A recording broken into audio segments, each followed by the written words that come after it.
Hello everyone, आप सबका स्वागत है। आरआरबी एनटीपीसी 2019 का सीबीटी 1 का मैथ्स का सॉल्यूशन कर रहे हैं, जिसमें 28 दिसंबर 2020 से 8 जनवरी 2021 तक जितने भी शिफ्ट में एग्जाम हुए सभी शिफ्ट के सॉल्यूशन कंप्लीट हो चुके हैं और 9 जनवरी 2021 का पहला शिफ्ट का सॉल्यूशन भी कंप्लीट हो चुका है। इन सब का वीडियो प्लेलिस्ट में मिल जाएगा। आज के क्लास में 9 जनवरी 2021 का दूसरा शिफ्ट का सॉल्यूशन करेंगे, तो शुरू करते हैं। उससे पहले चैनल पर नए हैं तो चैनल को सब्सक्राइब कर दीजिए। आगे बढ़ते हैं। कह रहा है, एक 1.5 kg के केक को 10 लड़कों के बीच बराबर बराबर बांटा गया है। प्रत्येक लड़के को कितना केक मिलेगा? ठीक है, देखिए केक का टोटल वजन कितना है? 1.5 kg। 1.5 kg में कितना ग्राम हो जाएगा? 1500 ग्राम। ठीक है, हम लोग को ग्राम में निकालना है क्योंकि आंसर ग्राम में दिया हुआ है। तो 1500 ग्राम हुआ। टोटल 10 लड़के हैं तो 10 से इसको डिवाइड करेंगे तो कटाने के बाद कितना आ गया? 150 ग्राम। Option number D. आगे बढ़ते हैं। 5 मीटर लंबी एक सीढ़ी एक दीवार के सहारे खड़ी है और यह दीवार पर 3 मीटर की ऊंचाई पर स्थित एक बिंदु को स्पर्श करती है। यदि सीढ़ी के निचले सिरे को 2.6 मीटर दीवार की ओर खिसकाया जाता है तो वह दूरी ज्ञात कीजिए जितना सीढ़ी का ऊपरी हिस्सा, ऊपरी सिरा दीवार पर ऊपर की ओर खिसकता है। ठीक है, तो मान लेते हैं कि ये जो है दीवार है और यहाँ से एक सीढ़ी लगी हुई है ऐसे। ठीक है, और सीढ़ी का जो लंबाई है कितना है? 5 मीटर है और ये जमीन हो गया। और आगे क्या कह रहा है कि 3 मीटर ऊंचाई पर यह सीढ़ी दीवार से टिकी हुई है, यानी इस बिंदु से नीचे तक का दूरी कितना है? 3 मीटर है। ठीक है, इस तरह से यहाँ पर बना देते हैं। अब देखिए ये जो त्रिभुज बना है ये क्या है? ये त्रिभुज समकोण त्रिभुज होगा। तो ये 3 है, ये 5 है, तो ये कितना हो चाहिए? ट्रिपलेट से ये 4 हो जाएगा। तो पूरा डिस्टेंस नीचे वाला 4 मीटर। अब आगे देखिए कह रहा है कि सीढ़ी को निचले सिरे को 2.6 मीटर दीवार की ओर खिसकाया गया। पहले सीढ़ी का जो बेस है यहाँ था, अब इसको इस तरफ खिसकाया गया है।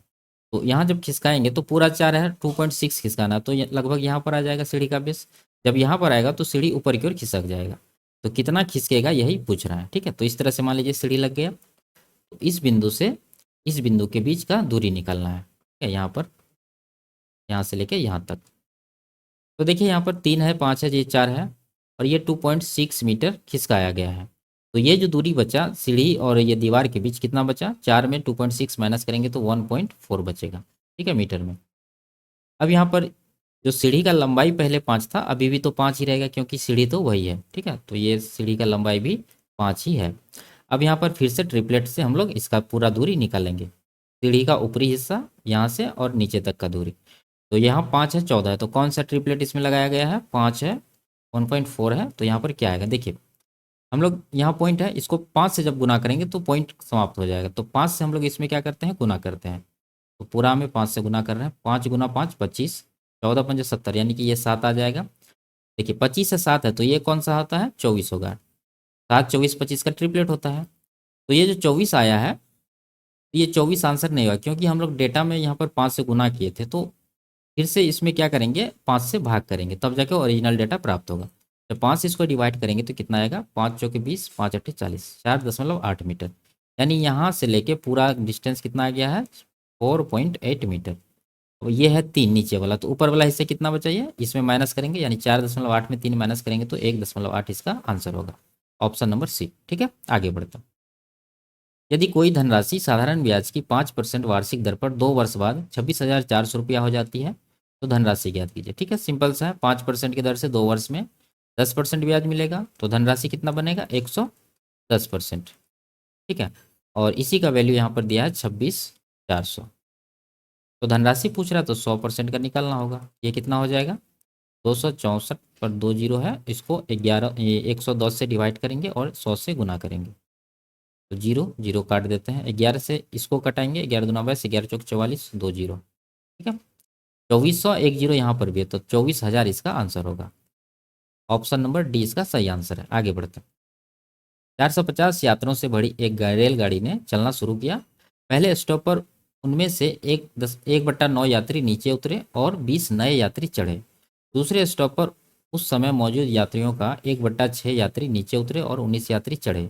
तीसरे स्टॉप पर रेलगाड़ी कितने यात्रियों के साथ पहुंची? ठीक है, देखिए पहले स्टार्टिंग में ये 450 यात्री था इसके पास। उसमें से जो अगले स्टॉप पर क्या हुआ है? 1/9 यात्री उतर गया। तो 1/9 उतरा तो बचा कितना? 8/9 यात्री रेलगाड़ी में बचा हुआ है। ठीक है, एक में जब 1/9 माइनस करेंगे तो 8/9 आएगा। इस तरह से हम लोग निकालते हैं। तो 8/9 इसमें बचा है तो कितना बचा है? 9 से कटाएंगे 50 बार में, 5 गुना 8 यानी कि 400 इसका आया है पहले स्टॉपेज तक। यहाँ पर क्या हुआ, फिर उतरने के बाद 20 नए यात्री चढ़ भी गए, तो 20 इसमें हम लोग जोड़ देंगे। तो अब जो यात्री होगा उसमें कितना होगा, 420। ठीक है। अब दूसरे स्टॉप पर क्या हुआ कि उसमें मौजूद यात्रियों का 1/6 उतर गया है। 1/6 उतरा है तो बचा कितना इसमें है, 5/6। ठीक है। जिस तरह से यहाँ पर 8/9 किया है, तो 5/6 से इसमें गुना करेंगे तो निकल जाएगा कि कितना बचा हुआ है। तो ये 7×5 = 35, यानी कि 350 यात्री अब इसमें बचे हैं। उसके बाद क्या हुआ कि दूसरा स्टॉपेज पर ही 19 यात्री और चढ़ गया, तो 19 इसमें हम लोग जोड़ देंगे। तो कितना हो जाएगा, 350 + 19, 369। ठीक है। तो 369 फाइनली निकला है, तो यही इसका आंसर होगा। आगे बढ़ते हैं। भूमि पर किसी मीनार के पाद बिंदु से 18 मीटर और 32 मीटर की दूरी पर स्थित दो बिंदुओं से मीनार के शीर्ष के उन्नयन कोण पूरक हैं। ठीक है। मीनार की ऊंचाई ज्ञात कीजिए। ठीक है। पूरक जानते ही हैं कि जैसे मान लीजिए अल्फा और बीटा पूरक है तो दोनों का योग कितना होगा, 90 डिग्री होगा। और संपूरक में ये कितना हो जाता है, 180 डिग्री। ठीक है। तो हम लोग बनाते हैं। मान लीजिए ये मीनार है और बिंदु है एक ये और एक ये, इसको मिला दीजिए इस तरह से।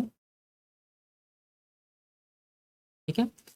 और क्या कह रहा है कि बिंदु से 18 मीटर दूर है, यानी कि पहला बिंदु जो है बेस बिंदु से 18 मीटर दूर है, और दूसरा बिंदु जो है बेस बिंदु से कितना दूर है, 32 मीटर।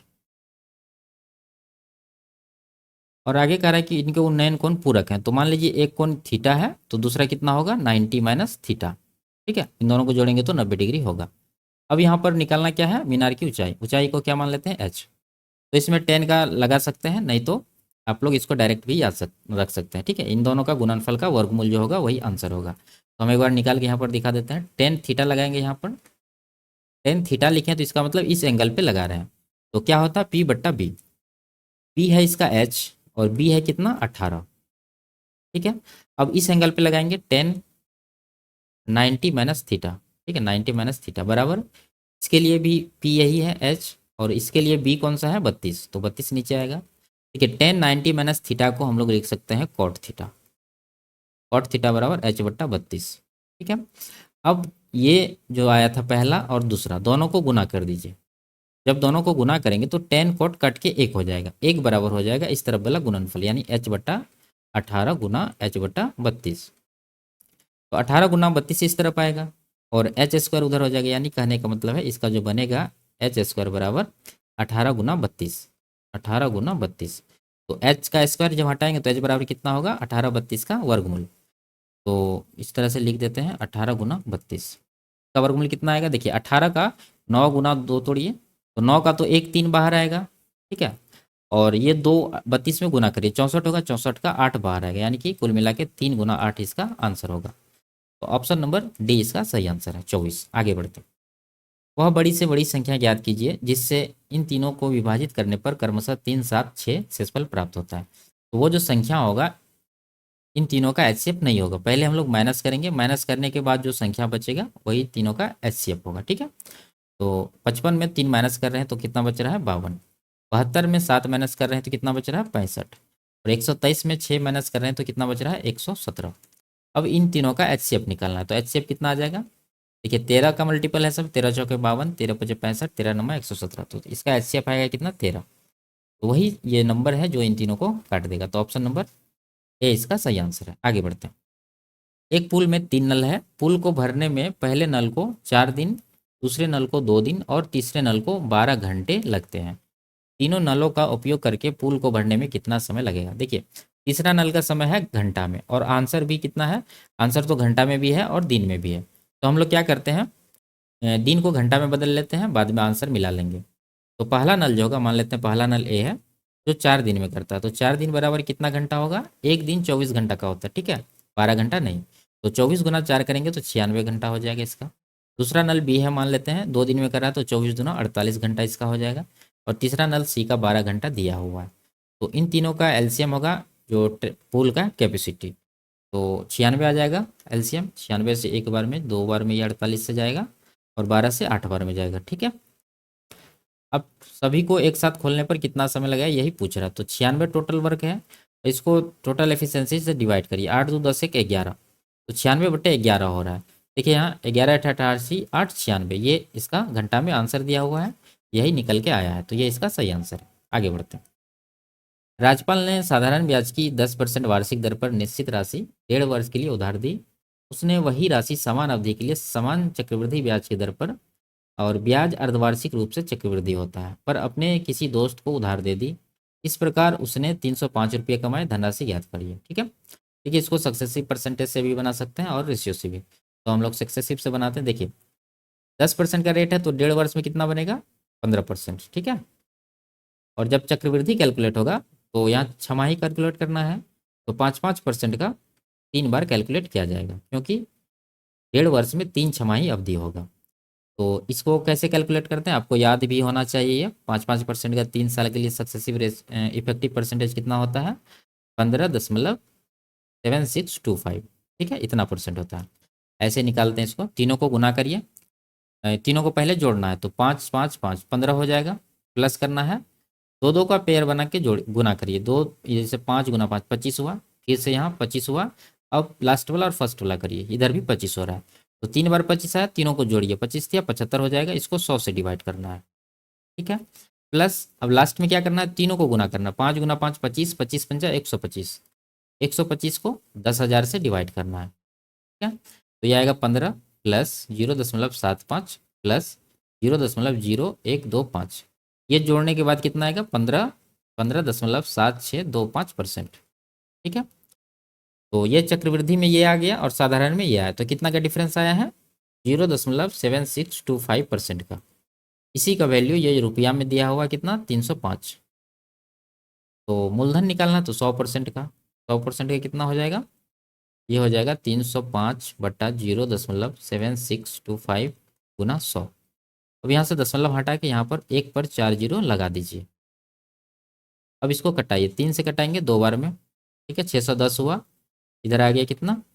और ये कट जाएगा आपको। 3 × 6 = 610।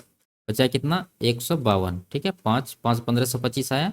5 बार में लगेगा। 3 × 5 = 15, 5 × 25 25 आ गया। 25 से इसको कटा दीजिए 4 बार में। ठीक है, तो 4 × 10,000 करेंगे तो ये कितना आ जाएगा? 40,000। ऑप्शन नंबर डी इसका आंसर होगा। आगे बढ़ते हैं। दो संख्याएं ए और बी तीसरी संख्या सी से क्रमशः 15% और 32% कम है। संख्या बी संख्या ए से कितने परसेंट कम है? ठीक है, 3 संख्या है ए बी सी। तो देखिए ए बी का तुलना सी से किया गया, तो सी को मान लेते हैं 100 है। तो ए कितना होगा? यहाँ कह रहा है ए जो है सी से 15% कम है, तो सी 100 है तो ए कितना होगा? 15% कम यानी 85। बी कितना होगा? सी से 32% कम है बी, तो ये हो जाएगा 68। ठीक है, अब यहाँ पर बी पूछ रहा है ए से कितने परसेंट कम है, तो बी ए से मतलब है, सी को छोड़ दीजिए। और यहाँ पर देखिए 17 से ये कट रहा है, तो 17 से 5 बार में, 17 से 4 बार में, यानी ए बी का रेशियो क्या आया है? 5:4। तो बी जो है ए से कितने परसेंट कम है? देखिए कितना कम है? 1 यूनिट कम है। तो ए पर पूछ रहा है, तो ए कितना है? 5, तो 1 कम है 5 पर, कितना परसेंट होगा? 20%। 1/5 20% होता है। ऑप्शन नंबर 1 इसका आंसर होगा। आगे बढ़ते हैं। कह रहा है यदि 2x-1 इस समीकरण का एक गुणनखंड है तो k का मान ज्ञात कीजिए। ठीक है, तो देखिए इसको जीरो करेंगे, यानी कि 2x-1 बराबर जीरो करेंगे तो x का वैल्यू कितना आएगा? 1/2। x का यही वैल्यू इसमें रखेंगे और k का मान यहाँ से निकालेंगे। तो जब x का वैल्यू यहाँ पर रखेंगे तो क्या आएगा? 2 गुना x पर पावर 4 है, तो 1/2 पर पावर 4 करेंगे तो कितना आएगा? 1/16। उसके बाद माइनस है 7 गुना एक्स क्यूब, यानी 1/2 का क्यूब 1/8 होगा। ठीक है, आगे है प्लस एक्स, तो प्लस एक्स का मान 1/2 है और प्लस के बराबर 0। अब यहाँ से के का मान निकल जाएगा, तो कटाते हैं हम 2 से 8 बार में। ठीक है, अब यहाँ देखिए हर यहाँ पर दोनों में बराबर है 8 8, तो ऊपर डिफरेंस ले लेंगे, यानी कि 1 - 7 कितना हो जाएगा? माइनस का 6/8, और यहाँ है प्लस का 2, ये 1/2। तो ये जो 2 है नीचे, इसको भी 8 बना लीजिए। तो इसको 8 बनाने के लिए ऊपर भी 4 से गुना, नीचे भी 4 से गुना। ठीक है, तो ऊपर हो जाएगा प्लस का 4 बट्टा नीचे हो जाएगा 4 दूना 8 प्लस के बराबर 0। अब यहाँ पर के बराबर कितना आएगा? देखिए आप इधर भी हर बराबर है तो ऊपर डिफरेंस लेंगे, यानी कि 4 में जब 6 माइनस करेंगे तो माइनस का 2 बचेगा, और उस तरफ जाएगा तो प्लस में हो जाएगा, यानी कि 2/8 हो जाएगा। हटाएंगे इसको, 2 1 का 2, 2 चौके 8, 1/4 इसका आंसर होगा। Option number 1। आगे बढ़ते हैं। इसको सरल करना। ठीक है, सबसे पहले इसको सॉल्व करेंगे। इसका मान कितना होगा? √36 ये हो जाएगा। 19 से 25 ये रूट के अंदर है, तो 25 का वर्गमूल 5 आएगा, यानी ये रूट का वैल्यू कितना आ गया? 5। अब यहाँ देखिए गुना में है, तो 88 × 5 करेंगे तो कितना होगा? 440, 8×5 = 40 और 40, 440। ठीक है। और ये दोनों को जोड़ेंगे, 185 + 440 कितना हो जाएगा, 4 × 1 = 5, 625। ये भी रूट के अंदर है तो इसका मान कितना होगा, 625 का वर्गमूल 25 बाहर आएगा। अब 56 + 25 करना है तो 56 25 कितना हो जाएगा, 81। तो 81 का वर्गमूल जो होगा वही इसका आंसर होगा, 9 आएगा इसका वर्गमूल। Option number 2। आगे बढ़ते, इसको सरल करना। ठीक है, सिंपल सा है, आप लोग अपने से बना लीजिए। नहीं तो इसका देखिए लगभग में कितना, 44, 4 48, 4 52, 52 और 43, लगभग 95 96 के करीब आ रहा है। तो यहाँ पर इसके नज़दीक दो ऑप्शन है, बी और डी। अब इकाई अंक देख लेंगे, यहाँ देखिए दशमलव के बाद 4 अंक है और किसी में नहीं है, तो इसका इकाई अंक क्या है, 4 है। तो ये आंसर में भी इकाई अंक कितना आना चाहिए, 4, जो कि है ऑप्शन नंबर डी में। ठीक है, ये आंसर होगा। आगे बढ़ते, यदि निम्न आंकड़ों का बहुलक 12 है तो के का मान ज्ञात कीजिए। तो बहुलक 12 है तो इसका मतलब 12 का बारंबारता अधिक होना चाहिए। तो देखिए 12 कितना बार है, यहाँ पर है 2 बार, और 2 बार कौन सा संख्या है, 11 है 2 बार। ठीक है, तो जब के का वैल्यू हम लोग 12 लेंगे तो 12 का बारंबारता सबसे अधिक हो जाएगा। तो यही इसका आंसर होगा, ऑप्शन नंबर डी। आगे बढ़ते, वरुण की आयु उसकी बहन की आयु से 3 गुनी है। ठीक है, वरुण है, उसकी बहन को सिस्टर लिखते हैं एस। तो मान लेते हैं सिस्टर की आयु एक्स है, तो वरुण का आयु कितना होगा, 3 गुना करा तो ये हो जाएगा 3x। अब से 6 वर्ष बाद उन दोनों की आयु का गुणनफल 231 है। तो दोनों में 6 जोड़ दीजिए। ठीक है, इसमें भी और इसमें भी। अब इन दोनों का जो गुणनफल है, ये दोनों को आप गुना करिए, बराबर 231 करिए। या तो इसको सॉल्व करिए, द्विघात समीकरण बनेगा। नहीं तो सबसे बेहतर है कि आप इसको ऑप्शन से करिए। तो वरुण का ही वर्तमान आयु पूछ रहा है, तो हम लोग मान लेते हैं कि पहला ऑप्शन आंसर है, तो 15 वर्ष। तो वरुण का आयु यहाँ पर देखिए क्या हुआ था, पहले जब एक्स माने थे तो वरुण का आयु 3x हुआ था स्टार्टिंग में। तो ये जो 15 होगा 3x का वैल्यू था। तो 3 से अगर इसको कटाएंगे तो x का मान कितना आ रहा है, 5 आ रहा है। यानी x का मान 5 रखने पर क्या ये समीकरण संतुष्ट हो रहा है, ये हम लोग चेक करेंगे। तो 5 रखेंगे यहाँ पर, 5 × 15 = 6, 21 आएगा, गुना, और 5 6 11, 21 × 11 231 होता है। ये इसको सेटिस्फाई कर रहा है, तो यही इसका आंसर होगा। ठीक है, अगर ये नहीं मिलता तो आगे चेक करते हैं हम लोग, और गुना करके आप लोग डायरेक्ट निकाल भी सकते हैं। आगे बढ़ते, 200 मीटर की दौड़ में श्रुति 4 किलोमीटर प्रति घंटा के चाल से दौड़ती है। श्रुति तब दौड़ना शुरू करती है जब वीना 18 मीटर आगे निकल जाती है, और फिर भी उसे 30 सेकंड से हरा देती है। वीना की चाल ज्ञात कीजिए। ठीक है, देखिए श्रुति का चाल किलोमीटर प्रति घंटा में है और बाकी दूरी और समय मीटर और सेकंड में है। तो श्रुति का जो चाल है, श्रुति को ऐसे लिखते हैं, इसके चाल को मीटर प्रति सेकंड में हम लोग बदल रहे हैं। इसका चाल है 4 किलोमीटर प्रति घंटा, इसको 5/18 से गुना करके हम लोग क्या करेंगे, मीटर प्रति सेकंड में बदल लेंगे। तो 2 से कट जाएगा 2 बार में, 2 से 9 बार में, तो ये कितना आ गया, 10/9 मीटर प्रति सेकंड। अब देखेंगे कि श्रुति को ये टोटल दूरी 200 मीटर का दूरी कवर करने में कितना टाइम लग रहा है। तो श्रुति का टाइम बराबर हो जाएगा, ठीक है, श्रुति का टाइम निकाल रहे हैं। डिस्टेंस है 200 मीटर और इसका स्पीड है 10/9। 10 से इसको कटा देंगे 20 बार में, 9 ऊपर जाके गुना होगा, 20 × 180 सेकेंड। यानी श्रुति का जो समय है कितना आया है, 180 सेकेंड। अब देखिए क्या कह रहा है कि श्रुति तब दौड़ना शुरू करती है जब वीना 18 मीटर आगे निकल जाती है। यानी वीना 18 मीटर आगे निकल गई तब जाके श्रुति शुरू की है। इसका मतलब वीना जो है कितना डिस्टेंस कवर की होगी उस अपने समय में, 200 मीटर का टोटल है और 18 मीटर के इसको एज दिया है, तो 18 हम लोग इससे माइनस कर देंगे। यानी ये जो सेंटेंस, इसका मतलब हुआ कि श्रुति वीना को 18 मीटर का स्टार्टिंग दे रही है। तो जब माइनस करेंगे तो 182, ठीक है, इतना मीटर इसका डिस्टेंस आएगा जो वीना द्वारा कवर किया गया है। अब देखेंगे कि वीना को टाइम कितना लगा है। देखिए वीना 30 सेकेंड से हार रही है, इससे श्रुति से। श्रुति को लग रहा है 180 सेकंड, 30 सेकंड से ये हार, इसका मतलब जो है वीना इससे 30 सेकंड ज़्यादा टाइम ले रही है। ठीक है, तो 30 इसमें जोड़ेंगे तो 210 सेकंड, ये किसका टाइम आ गया, वीना का। ठीक है, और वीना का दूरी ये आ गया, तो वीना का चाल ही पूछ रहा, तो हम लोग यहाँ पर स्पीड निकाल देते हैं। वीना का कितना हो जाएगा, 182/210। ठीक है, ये जब कैलकुलेट करेंगे तो चाल आएगा, वो आएगा मीटर प्रति सेकंड में, जबकि आंसर किलोमीटर प्रति घंटा में। तो इसको हम लोग 18/5 से फिर से गुना करेंगे। ठीक है, अब इसको कटा देते हैं। देखिए 0 है, ठीक है, इस 0 को यहाँ से हटा दीजिए, यहाँ पर लगा दीजिए। अब कटाते हैं इसको 3 से 6 बार में, 3 से 7 बार में। 7 से कटेंगे, 7 दूना 14, 7 6 के 42। अब ये नहीं कटेगा, अब गुना कर देते हैं इसको, कितना आ जाएगा, 26 6 के 156 होता है। इसको 50 से डिवाइड करना है, तो 5 से 156 को डिवाइड करिए और एक अंक के पहले पॉइंट लगा देंगे, तो 5 × 15 आ जाएगा। उसके बाद 5 × 5 आएगा और 5×2 = 10, ठीक है। और एक नीचे एक जीरो है तो इसके लिए दशमलव आएगा यहाँ पर, पहले यहाँ आ रहा था अब यहाँ पर आएगा। तो 3.12 किलोमीटर प्रति सेकंड इसका, किलोमीटर प्रति घंटा इसका आंसर होगा, ऑप्शन नंबर 2। आगे बढ़ते। होम डेकोर शॉप में हर वस्तु का अंकित मूल्य वास्तविक क्रय मूल्य से 30% अधिक रखा जाता है। मालिक प्रत्येक वस्तु के अंकित मूल्य पर 10% की छूट प्रदान करता है। यदि एक सोफा सेट 23,400 रुपया में बेचा जाता है तो उस पर अर्जित लाभ ज्ञात कीजिए, ठीक है। देखिए, ये जो कह रहा है यहाँ पर वस्तु का अंकित मूल्य वास्तविक क्रय मूल्य से 30% अधिक रखा गया है, यानी ये जो क्रय मूल्य है सीपी, हम लोग सीपी को मान लेते हैं 100 है, तो इसका जो मार्क प्राइस होगा यानी अंकित मूल्य कितना हो जाएगा, 30% अधिक किया है, तो 100 में जब 30% बढ़ाएंगे तो ये हो जाएगा 130, ठीक है। अब आगे देखिए, अंकित मूल्य पर 10% का छूट दिया है, तो अंकित मूल्य पर छूट देने के बाद जब हम लोग बेचते हैं तो वो हमारा सेलिंग प्राइस होता है, यानी विक्रय मूल्य। तो सेलिंग प्राइस कितना होगा, जब 130 पर 10% का छूट देंगे, यानी 130 का 13 इसमें माइनस करेंगे तो बचेगा कितना, 117, ठीक है। ये तीनों का रेशियो मान सकते हैं।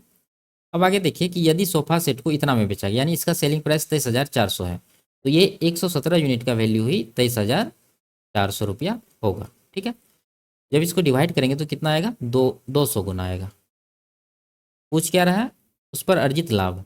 देखिए सीपी 100 है और एसपी 117 है, तो कितना का डिफरेंस है यहाँ पर, 100 का सामान 117 में बिका तो 17 यूनिट प्रॉफिट हुआ है, जबकि 1 यूनिट का वैल्यू 200 है, तो 200 से इसको गुना करेंगे तो कितना आ जाएगा, 17 दूना 34 डबल जीरो, यानी 3,400 रुपया इसका आंसर होगा, ऑप्शन नंबर डी। आगे बढ़ते। दो अंकीय संख्या के अंकों का योग 9 है। यदि अंकों के क्रम को उलट दिया जाए और नई संख्या में 9 जोड़ा जाए तो नई संख्या मूल संख्या से ये 3 गुना के बराबर हो जाती संख्या ज्ञात कीजिए, ठीक है। तो ऑप्शन से इसको सबसे बेस्ट है सॉल्व करने के लिए। तो मान लेते हैं कि ये 54 आंसर है इसका, ठीक है। इसके अंक को पलट, यानी कि 4 को आगे 5 को पीछे करेंगे तो कितना हो जाएगी, 45। अब यहाँ क्या करेंगे, नई संख्या में 9 जोड़ना है, तो इसमें जब हम लोग 9 जोड़ेंगे तो ये कितना बनेगा, 54 बनेगा। जब जोड़ते हैं तो क्या होता है कि नई संख्या मूल संख्या के 3 गुना के बराबर है, तो जब हम लोग जोड़े हैं तो 54 आया। क्या ये प्रारंभिक संख्या 54 जो था ऑप्शन में, इसका 3 गुना है, ये नहीं है, ठीक। तो ये इसका आंसर नहीं होगा, ठीक है। तो हम लोग आंसर एक बार देख लेते हैं चेक करके, 27 है, इसको पलटा के लिखेंगे तो ये 72 हो जाएगा।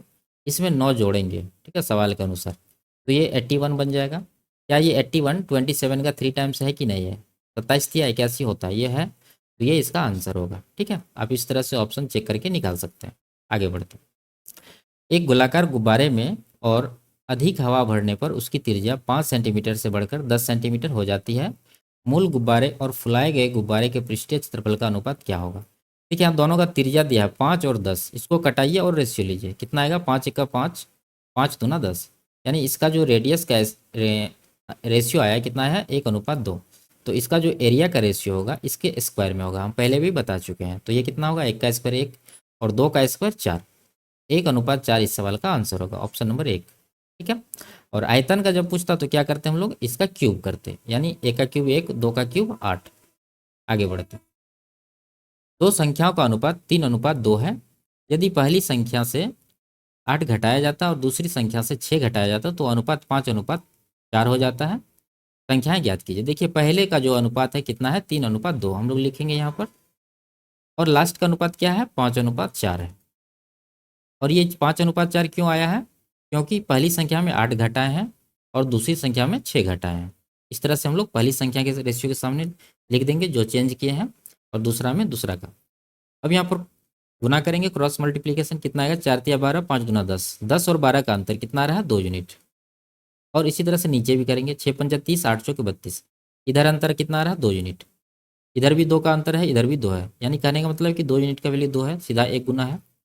संख्याएं ज्ञात कीजिए। संख्याएं देखिए स्टार्टिंग में ये रेशियो है, तो 1 गुना है तो सिंपल से यही संख्या हो जाएगा, 3 और 2, ऑप्शन नंबर 2 इसका आंसर है। आगे बढ़ते। 21 प्रेक्षणों का माध्य 42 है। यदि दिए गए 21 प्रेक्षणों में से पहले 11 प्रेक्षण का माध्य 50 है और अंतिम 11 प्रेक्षण का माध्य 35 है तो 11वें प्रेक्षण का मान ज्ञात कीजिए, ठीक है। तो लिखते हैं यहाँ पर 21 प्रेक्षण का जो एवरेज है कितना है, 42 है, और पहले 11 प्रेक्षणों का माध्य है 50 और अंतिम 11 प्रेक्षण का माध्य है 35, ठीक है, लिख दिए। अब क्या करना है, पहले जो टोटल ओवरऑल एवरेज है उससे ये नंबर का कंपैरिजन करेंगे। ठीक है, तो इसका पहला 11 संख्या का एवरेज कितना है, 50 है। तो इससे जब तुलना करेंगे इसको तो क्या आ रहा है, ये 50 जो है 42 से अधिक है। कितना अधिक है, 8 अधिक है, तो इसको +8 लिखेंगे। गुना करेंगे, इसमें कितना नंबर है, 11।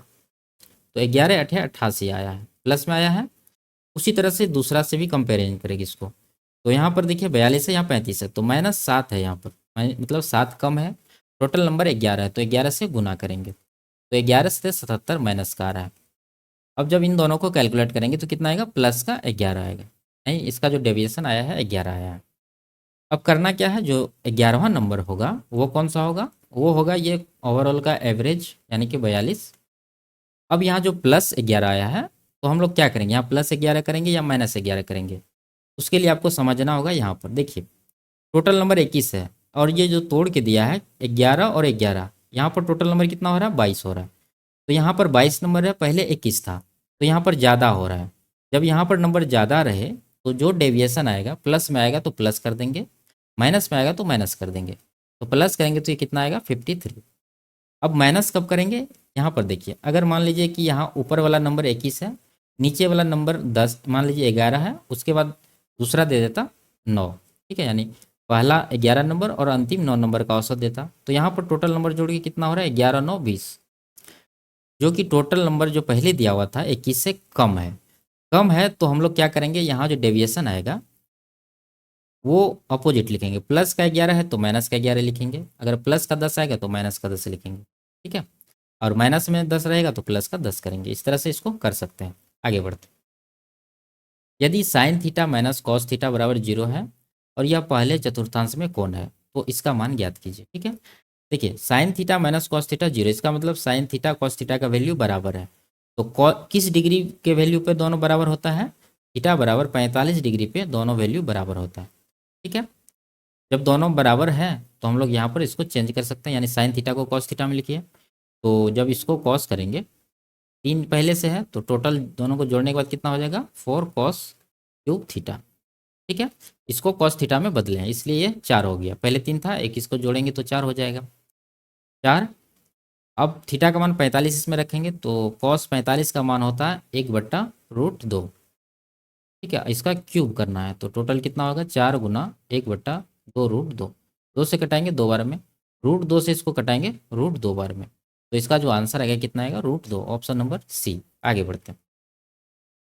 रेखा ABC एक स्पर्श रेखा है जो वृत्त को बिंदु बी पर स्पर्श करती है। ठीक है, ये जो रेखा है ABC बिंदु बी पर वृत्त को स्पर्श कर रही है। यदि PQ समांतर AC, ये PQ और AC ये दोनों समांतर हैं, कोण QBC 70 डिग्री है। कोण QBC यानी ये कोण कितना है, 70 डिग्री है।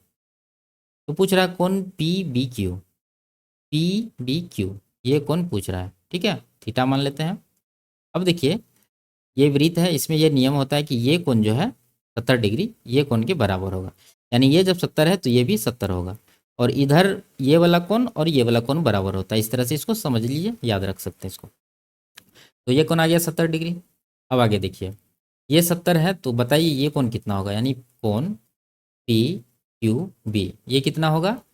देखिए ये दोनों समांतर है, यानी कि PQ और AC दोनों समांतर हैं, और इस तरह से लाइन है। तो जब ये दोनों रेखा समांतर रहता है तो ये जो एकांतर कोण है इसका बराबर होता है। ठीक है, ये थीटा होगा तो ये भी थीटा होगा। तो यही डायग्राम यहाँ पर समझिए, ये 70 है तो ये भी कितना होगा, 70 होगा। तो कुल मिला के ये दोनों कोण हो गया 70 70 140, और त्रिभुज में तीनों कोणों का योग होता है 180। 180 में इन दोनों कोणों का योग यानी 140 माइनस करेंगे तो बचेगा 40। यही होगा ये तीसरा कोण जो कि छूटा हुआ थीटा। 40 डिग्री इस सवाल का आंसर होगा। आगे बढ़ते हैं।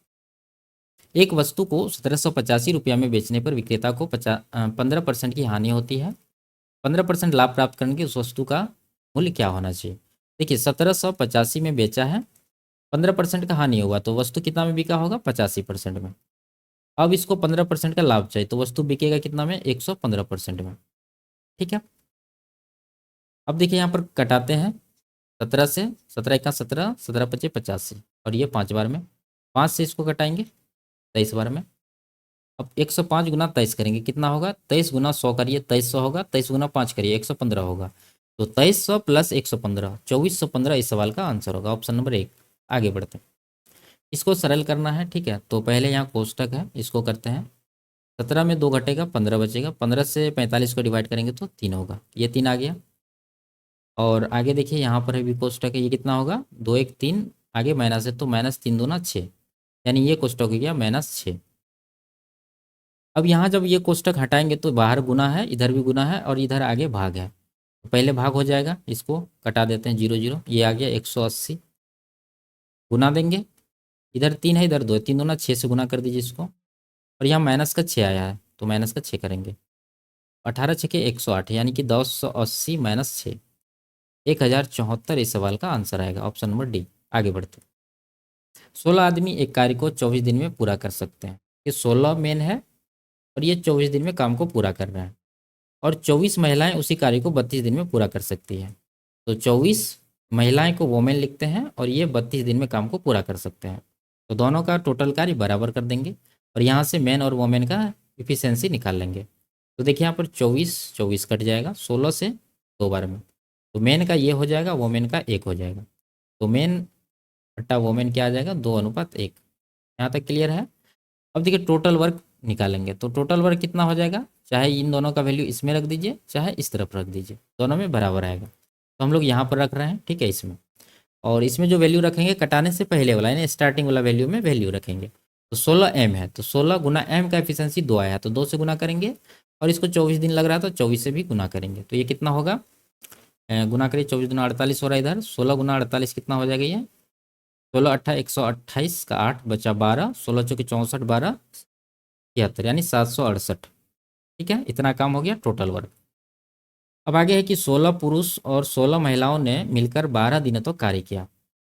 तो 12 दिन में कितना काम होगा, ठीक है, 12 डेज में कितना काम होगा हम लोग निकाल रहे हैं। 12 गुना 16 महिला और पुरुष है, दोनों बराबर संख्या में है तो 16 लेंगे और दोनों का जोड़ के एफिशिएंसी से गुना करेंगे, यानी 2 + 1 3 से गुना करेंगे तो कितना होगा, 16 × 48, 12 गुना 48 करेंगे तो कितना होगा, 12 × 8 = 96 बचा 9, 12 चौके 48 9 57, 576। जिसके बाद महिलाओं ने कार्य छोड़ दिया। ठीक है, 2 दिन में शेष कार्य को पूरा करने के लिए कितने और पुरुषों को कार्य पर लगाना चाहिए। ठीक है, इतना काम टोटल है और इतना काम हो चुका है तो माइनस करते हैं तो शेष काम निकलेगा। तो 2 आएगा, 16 में से 7 घटा 9, ठीक है, और यहाँ पर कितना आएगा 1, यानी 192 यूनिट काम अभी बचा हुआ है। इस काम को 2 दिन में ही पूरा करना है, यहाँ सवाल में कह रहा है। तो 2 दिन में जब पूरा करना तो 1 दिन में कितना काम करना होगा, टोटल काम 192 है, इसको 2 से डिवाइड करेंगे तो 1 दिन का काम निकल जाएगा। कितना आएगा, 2 नमा 18 2 छाके 12, 96 यूनिट काम प्रतिदिन करना होगा, ठीक है, पर डे। लेकिन हमारे पास आदमी कितना बचा है, 16 आदमी ही बचा है, क्योंकि महिलाएं तो काम छोड़कर चली गई है। तो 16 पुरुष जो है यानी 16 मैन कितना काम करेगा एक दिन में, 16 गुना मैन का एफिशिएंसी 2 है, यानी 32 यूनिट काम ही एक दिन में हो पाएगा। जबकि अभी चाहिए इस दर से काम 96 यूनिट पर डे। तो कितना का कमी है, 96 - 32, यानी कि 64 यूनिट काम और करना पड़ेगा। तो 64 यूनिट काम करने के लिए कितने पुरुष चाहिए, एक पुरुष 2 यूनिट काम करता है तो 2 से इसको डिवाइड करेंगे तो 32 पुरुष चाहिए इसको और। तो ऑप्शन नंबर 1 इसका सही आंसर है। ठीक है, अच्छा सवाल था, आगे बढ़ते हैं। इसको सरल करना है, पहले ये कोष्टक का कर लेते हैं, 3 दूना 6, 6 से 12 को डिवाइड करेंगे 2 आएगा, 8 चौके 32 -4, ठीक है, तो 32 + 2 करिए 34 - 4 30 इस सवाल का सही आंसर है। आगे बढ़ते हैं। 48,000 की राशि को 2 भाइयों अनिल और आदित्य में 11:13 के अनुपात में बांटा जाता है। आदित्य का हिस्सा ज्ञात कीजिए। ठीक है, देखिए अनिल है, आदित्य का अनुपात में क्या है, 13 है, तो जो भी हिस्सा होगा वो 13 का गुणनफल होगा यानी मल्टीपल होगा। तो देख लेते हैं, 24 ये 13 का नहीं है, 13 दूना 26 ये है, ये नहीं है, ये नहीं है, तो ऑप्शन नंबर बी इसका सही आंसर है। और आप इस तरह से इसको निकाल सकते हैं। देखिए टोटल राशि कितना 48,000, जबकि यहाँ टोटल जोड़ के हो रहा है 24, तो इसी 24 यूनिट का वैल्यू होगा 48,000। ठीक है, 48 के देते हैं तो ये 2 गुना है, पूछ रहा है इसका तो इसका भी 2 गुना करेंगे, यानी कि 13 गुना 2 26, और के लगाना नहीं भूलेंगे, यानी के का मतलब 1000, तो 26,000 आएगा आंसर। आगे बढ़ते। एक समकोण त्रिभुज का आधार 12 सेंटीमीटर है और अन्य 2 भुजाओं के मापों का अंतर 6 सेंटीमीटर है, त्रिभुज का परिमाप क्या होगा। ठीक है, एक त्रिभुज बना लेते हैं, समकोण त्रिभुज, और इसका आधार 12 है, तो ये समकोण है, और अन्य भुजाओं का माप का अंतर कितना है, 6 है, तो 6 अंतर है, तो मान लेते हैं जो लंब है इसका x है, तो कर्ण कितना होगा, x + 6 होगा, क्योंकि कर्ण लंब और आधार से हमेशा बड़ी होती है। अब यहाँ पर पाइथागोरस लगाइए, यानी कि कर्ण का स्क्वायर x प्लस 6 का स्क्वायर बराबर हो जाएगा आधार का स्क्वायर, यानी कि 12 का स्क्वायर प्लस एक्स स्क्वायर। तो इस तरह से लिख देंगे एक्स स्क्वायर प्लस 12 का स्क्वायर। अब इसको खोलेंगे, कितना हो जाएगी x square plus 36 plus 12x हो जाएगा। इधर हो जाएगा x square plus 144, x square cut जाएगा। इधर 12x बराबर कितना होगा 36, इस तरफ जाके माइनस होगा तो 108 बचेगा। ठीक है, 108 को 12 से कटाएंगे 9 बार में, तो x का वैल्यू कितना आया 9। तो पूछ क्या रहा है परिमाप, तो इसका 9 आया है, यानी कि x का वैल्यू 9 है तो ये 9 होगा। और ये कितना होगा 9 6 15। ठीक है, ये 15 ये 9, 15 9 24 और 12, 24 12 36 सेंटीमीटर इसका परिमाप आएगा, तीनों भुजा का योग। ऑप्शन नंबर सी इसका आंसर है। आगे बढ़ते इसको सरल करना। ठीक है, हम पहले भी बता चुके हैं क्या होगा, ये ए प्लस बी का होल स्क्वायर है माइनस ए माइनस बी का होल स्क्वायर है, तो ये हो जाता है 4ab, यानी कि 4a का वैल्यू है 542, बी का वैल्यू है 321। नीचे आ जाएगा ये जो पहले से दिया हुआ 542 गुना 321, तो ये दोनों तो कट ही जाएगा, बचेगा क्या 4। 4 इस सवाल का आंसर, देखते ही आंसर लगा सकते हैं। आगे बढ़ते करा इसमें इसका एचसीएफ क्या होगा। ठीक है, तो हम लोग देखेंगे कि हाईएस्ट कॉमन पावर जो होगा वही एचसीएफ होगा। तो यहाँ 2 पर देखिए, पहले 2 पर पावर 2 है, 2 पर पावर 4 है, तो कॉमन जो हाईएस्ट पावर है वो क्या है 2 पर पावर 2। इस ऑप्शन में है, दो ठो ऑप्शन में। ठीक है, ए में और यहाँ पर है, यहाँ पर है। अब आगे 3 पर देखिए, 3 पर पावर 4 है, यहाँ पर 3 पर पावर 6 है, तो कॉमन जो हाईएस्ट है वो क्या है 4 है। तो 3 पर पावर 4 किस में है पहला ऑप्शन में। ठीक है, दूसरा में नहीं है, तो ये छट जाएगा, तो बचेगा हमारे पास एक ही ऑप्शन, ये आंसर हो जाएगा। नहीं तो आप आगे भी इसमें चेक कर सकते हैं। आगे बढ़ते कह रहा 2015 से 19 तक गेहूं के कुल उत्पादन में किस राज्य का योगदान सबसे कम रहा। ठीक है, 15 से 19 तक सबसे कम योगदान किसका है, यानी कि कम उत्पादन किसका हुआ है।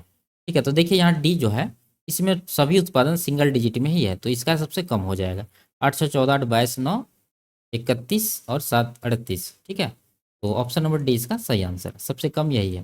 बाकी आप जोड़ के इसको निकाल सकते हैं। आगे बढ़ते वर्ष 2015 में किस राज्य ने सभी 5 राज्यों के कुल उत्पादन के लगभग 1/3 के बराबर योगदान किया। तो 2015 ये ईयर है, तो हम लोग देखेंगे कुल जोड़ के यहाँ पर कितना हो रहा है 11 8 19 19 2 21 10 31 6 37 8 45 10 55। ठीक है, 55 हो रहा है जोड़ के टोटल, इसका 1/3 करना है, यहाँ पर कह रहा है। तो 55 का जब 55 का 1/3 करेंगे तो ये कितना आएगा 3 8 18 बार में जाएगा। ठीक है, तो पूर्णांक इसका 18 है, उसके बाद दशमलव आएगा। तो देखेंगे कि किस राज्य में 18 के नज़दीक है, तो 18 के नज़दीक यही है, ऑप्शन नंबर ई हो जाएगा आंसर। ठीक है, एक।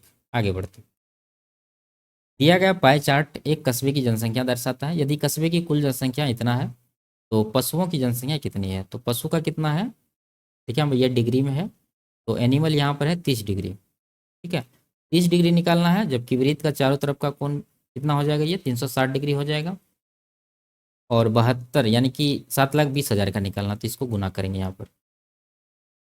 कटाइए, 3 से ये कट जाएगा 12 बार में, 12 से इसको कटाएंगे 6, यानी कि 60,000 इस सवाल का सही आंसर होगा। आगे बढ़ते इसमें किस राज्य में वर्ष 2015 से 17 तक उत्पादन में सतत और नियत वृद्धि दर्ज की गई है। ठीक है, देखिए 2015 से 17 देखना है, 15 से 17 तक। ए राज्य देखेंगे तो ए में पहले बढ़ा है फिर घट गया, तो ये आंसर नहीं होगा। बी में बढ़ा है फिर से घट गया, ये भी आंसर नहीं होगा। सी में बढ़ा है यहाँ भी और यहाँ भी, यानी यहाँ पर सतत और नियत वृद्धि है, तो यही इसका आंसर होगा। बाकी भी आप देख सकते हैं, यहाँ देखिए डी जो है एक बार बढ़ा है फिर स्थिर है, तो ये भी आंसर नहीं होगा। और ई जो है घट गया है दोनों वर्ष में, तो सी यानी ऑप्शन नंबर 3 इसका सही आंसर है। आगे बढ़ते हैं, तो ये लास्ट सवाल था। वीडियो आपको कैसी लगी कमेंट में ज़रूर बताइए। अच्छी लगी तो वीडियो को लाइक और चैनल को सब्सक्राइब कर दीजिए। फिर मिलते हैं अगली क्लास में, तब तक के लिए बाय बाय, टेक केयर।